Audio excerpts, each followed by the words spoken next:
netepalų dėti, neleido, nelėtų. Ar tu jį paimsi? Nu tai vakar atvažiavo iš Mažeikių klientas, atvežė variklį.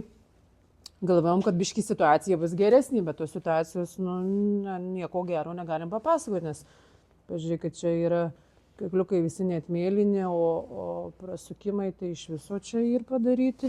Indiklai yra irgi baisus. Matosi, nesufokusuoja vaizdo. Nu, tada alyvos siurblys koksai. O, dantratukai.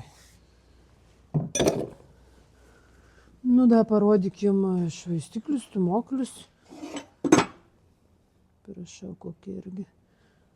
Tai nieko gero iš tų variklių. Va.